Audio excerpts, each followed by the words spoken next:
நல்ல பரிசுத்த பிதாவே, ஆசீர்வதிக்கப்பட்ட இந்த காலை வேளைக்கு நன்றி. அனுதினம் அண்ணா கர்த்தருடைய வார்த்தையே வாழ்வு தரும் வசனம் என்ற வார்த்தையின்படி இன்றைய தினம் அந்த தியான பகுதியில் வாழ்வு தரும் ஜீவ வசனத்தை கர்த்தருடைய வார்த்தையை கேட்டு இன்றைக்கும் ஆவியானவர் ஒவ்வொரு பிள்ளைகளோடு கூட வசனத்தோடு கூட இன்றைய வார்த்தையை மக்கள் பலனடையட்டும், அவருடைய கண்கள் பிரகாசிக்கட்டும். இயேசு கிறிஸ்துவை ஜெபிக்கிறேன் ஜீவன் நல்ல பிதாவே, ஆமென். அல்லேலூயா, அல்லேலூயா, அல்லேலூயா. ஆதியாகமம் 2:16-17 15 தேவனாகிய கர்த்தர் மனுஷனை ஏதேன் தோட்டத்தில் அழைத்து கொண்டு வந்து அதை பண்படுத்தவும் காக்கவும் வைத்தார்.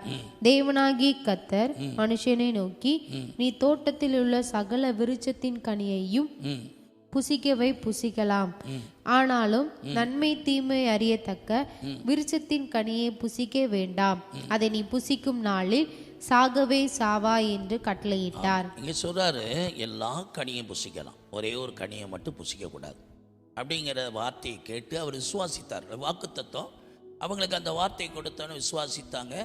ஆண்டவருடைய வார்த்தையை கேட்டு அவர் நம்மளை புசித்தால் நம்ம சாவோம், அப்போ நம்மளுடைய ஜீவனை பாதுகாக்கும்படி ஆண்டவர் நமக்கு வார்த்தையை சொல்லுகிறான்னு ஆண்டவரை நம்பிக்கை வச்சு விசுவாசம் வைத்து அந்த வார்த்தையை காத்துக்கிட்டாங்க.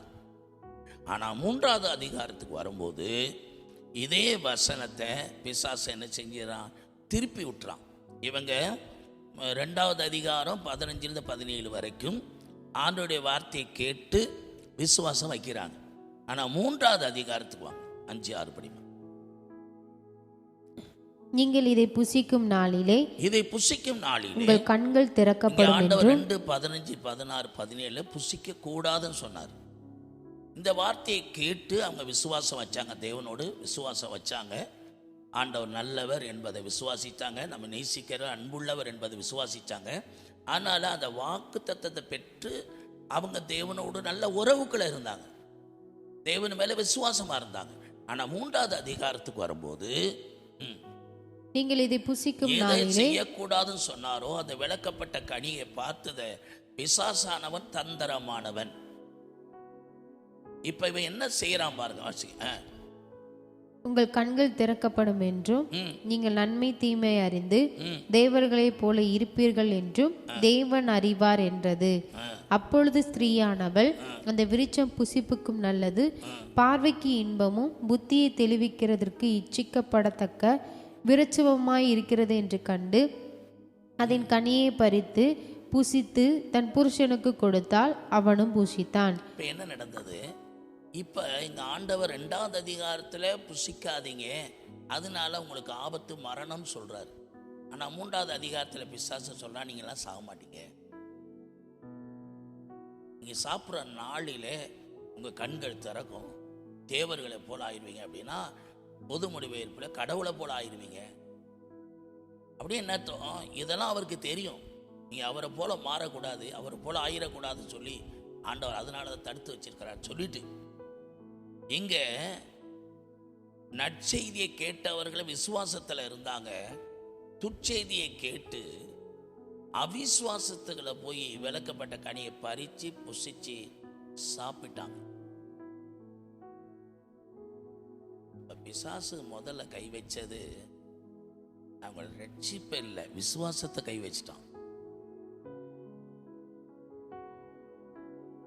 இப்ப அவங்க தேவன் மேல இருந்த விசுவாசத்தை அவன் கை வச்சதுனால தான் அவன் என்ன செஞ்சிட்டாங்க, உடனே அந்த கனியை பறித்து புசிச்சு. அவன் ரட்சிக்கப்பட்ட பிறகு தேவனுடைய உறவுக்குள்ள இருக்கும்போது அவங்க விசுவாசமா இருந்தாங்க, தேவனுடைய உறவுக்குள்ள இருந்தாங்க.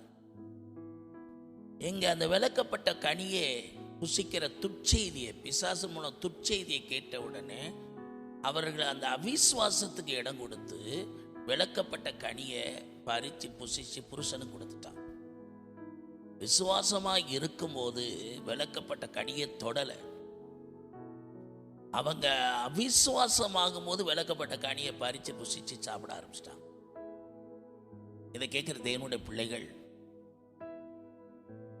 ஆண்டவராக இயேசு கிறிஸ்து முதலாவது நம்மிடத்துல வார்த்தையை கொடுத்தாரு, அதை விசுவாசித்தோம்.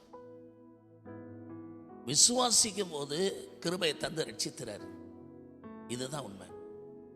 வார்த்தையை கேட்டு நல்லவர் என்று விசுவாசித்து அவங்க ரட்சிப்புக்குள்ள இருந்தாங்க, பாதுகாப்புக்குள்ள இருந்தாங்க. அவங்க நற்செய்தியை கேட்ட உடனே அவங்க ரட்சிக்கப்பட்டாங்க. அவங்க இருதயம் தேவனுடைய உறவுக்குள்ள இருந்தது. துர்ச்செய்தியை கேட்ட உடனே அவங்க தேவ சமூகத்தை விட்டு விலகுறாங்க. விசுவாசத்தை விட்டு அவிசுவாசம் உள்ள இருதயத்துக்கு போயிடறாங்க.